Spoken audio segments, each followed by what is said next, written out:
Hello everyone, welcome to the PVS Studio channel. We always keep in touch with our clients and those who are interested in our analyzer and want to know more about PVS Studio. There was a time when we spoke face-to-face at offline conferences, but we keep getting lots of interesting questions about the product. In this video, we're going to answer the most interesting ones, so let's start. We are a small team from Tula, not far from Moscow, that very city which is famous for producing gingerbreads. For several years, we've been developing and promoting the tool for finding bugs in code. Thanks to the static analysis method, which is used in PVS Studio, we help to improve code quality and make programmers a little happier. Also, we write articles and post them on our blog and Hubber. Recently, we started making videos. You can find out more about us on our website. All the links are in the description. What is static analysis? Why compiler warnings and code reviews are not enough? Let's take it step by step. The compiler can only find gross and obvious errors, such as unreachable code or uninitialized variables.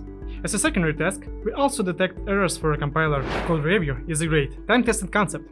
However, it requires more employees to view unfamiliar code. Development costs increase, but developer can still miss a bug or introduce it. Alas, everyone makes mistakes. Static analysis aims to detect errors and flaws in source code. In fact, it performs an automatic code review, but the difference is that it finds errors, gives tip for code style, and provides metrics. Such analysis saves company time and money. Does PVS Studio analyze executable files or source code? PVS Studio analyzes the source code and identifies all errors and flaws. It even checks the rarely executed code fragments. Other methods won't help you do such a thing. Do you search for errors only in uncompiled code? Do you work with programs that were not checked by the compiler? No and no. We analyze only compiled code. Therefore, we always expect to receive the compilable code for analysis.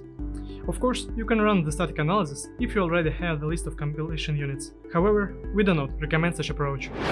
What errors can PVS Studio detect in the project? Only typos? For sure, typos are classic. In addition to this, PVS Studio can potentially detect several hundred types of errors.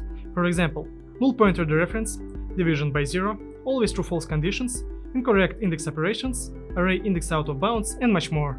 Does the analyzer's check guarantee the absence of errors in a program? No. PVS Studio does not show whether a program is correct or not. A static analyzer's goal is to find an issue in the source code as quickly as possible, but the developer still has to decide whether it's an error or not. After all, the programmer knows the project better and can understand why the issue appeared. In this case, the analyzer acts as an assistant. What mechanisms does PVS Studio use to find errors? You must be using regular expressions, right? It's inefficient to use regular expressions. Such pattern allows you to find only the most primitive errors.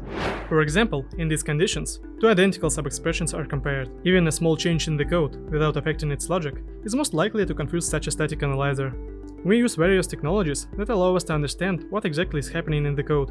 For example, we can calculate ranges of variable values, find values of expressions, analyze what happens with the data, and much more.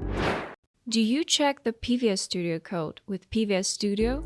Of course. Moreover, if we find errors, we announce the list of guilty.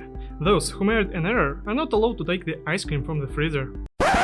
Seriously though, we find it extremely helpful to use our own tool. This way we can evaluate the product from the user's point of view and notice the flaws. I hope we managed to answer all frequently asked questions about our analyzer in detail. If you still have any questions, please leave them in the comments below. And of course, don't forget to like this video if you enjoyed it. That's all for now. Wish you clean code.